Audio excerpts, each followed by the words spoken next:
I learned that my brother already got married last year without inviting me, but he made a fool out of me when he made me flower fairy in his fake wedding. My brother and I have always been as close as twins. Our closeness is a foundation in our family, one of the true consistent relationships. When we fight, the whole family feels it and tries to fix it because it feels unnatural for everyone. He gave me away at my wedding. I named a child after him. We have matching tattoos. We talk on the phone almost every day. He started planning his wedding. He asked me to be a groomsman while his friend would be his best man. Everyone thought this was odd because of his role at my wedding, and none of us knew / had met his friend. I expressed how it hurt my feelings and was told, "My wedding isn't about you." Okay, fine, I'll do what you ask. During the planning, he called me every day. We sent ideas. I helped with making stuff. I didn't mind. I decided early on not to focus on titles but just to make this day as amazing as possible for my brother. He asked me to be a flower fairy because this was a gay child-free wedding. I agreed. During dress/shoe picking, he and the best man would shoot down all of my ideas. She would send very basic heels for around $100. Heck, no. I told her my budget was $45 for shoes, especially for plain gold heels. The wedding party all had a very mean girl mentality.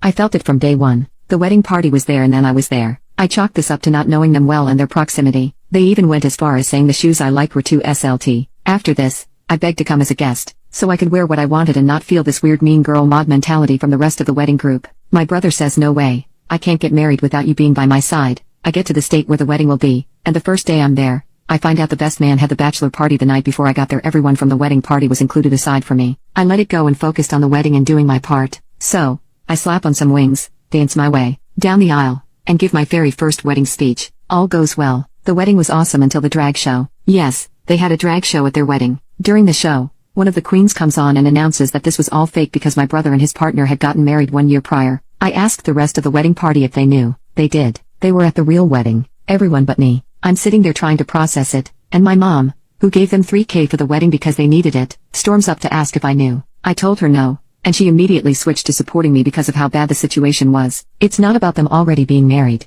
They can do what they want. I spend over $4,000 on this wedding. I had to get a plane ticket because I was out of state. I paid for a week at an Airbnb. One night, most of the wedding party stayed at the house I rented because they didn't have anywhere else to stay and did not even offer to pay for any of it. The dress for the wedding, the fairy wings I handmade, all of it. I spent too much time and money on this wedding, but then I start to remember all of the lies. They got married, and 3 days later, my brother was at my house while I gave birth to my last child because I always wanted him to be a part of my huge moments. Knowing he had just married, he held my newborn and said nothing. They gaslighted me, saying I was crazy and feeling left out. He's saying he can't get married without me, lying to my face every single day for a year. Just all of it. After realizing all of this, I tried to leave without making sense. His husband mockingly asked me if I was mad. I said I'd talk to them another day and they should enjoy their night. Knowing I was upset, I could leave without anyone else at the wedding. Before I could leave, the happy couple pulled me into a room. My brother was crying, saying he didn't do this to hurt me. I kept it together, saying enjoy our night, and we will talk another day.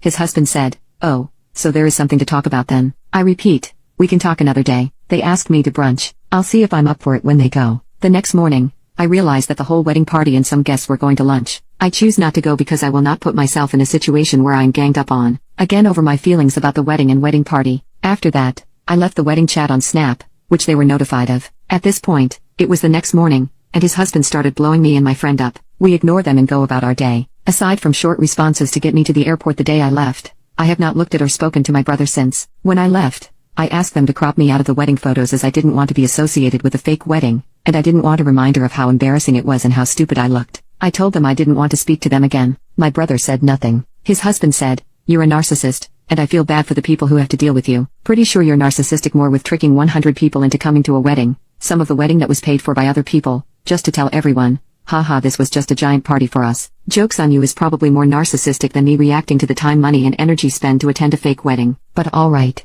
lol. I just don't know where to go from here. I have them both blocked. There is a line in our family. My brother has not tried to fix it. He had the chance to show me what I meant to him. He did. Now I have to believe him. Update, things are the same. They are still blocked. One suggestion was to write him a letter, which I did the day after this happened, and I left it in his room. I laid out all of my feelings and described them in detail, how hurt I was. I lost all of my manners when I landed, and my husband informed me that he sent him a message saying that I was overreacting. I said a lot of things that I was not very proud of. I stand by my truth and my perspective of what happened. To say that I am mourning is an understatement. This whole situation has made me question a 30-year relationship. Realizing his capability to live a double life that I'm not a part of has rocked my entire world in my sense of reality. I'm not okay. I'm going to spend the next year being no contact. I will go to therapy and get my mind body, and soul in the best place possible while pushing as much good karma into the world as possible. Maybe then I can decide if I want to close that door fully and permanently or if I'm at a place where I'm willing to create a new normal with him. I am devastated and heartbroken.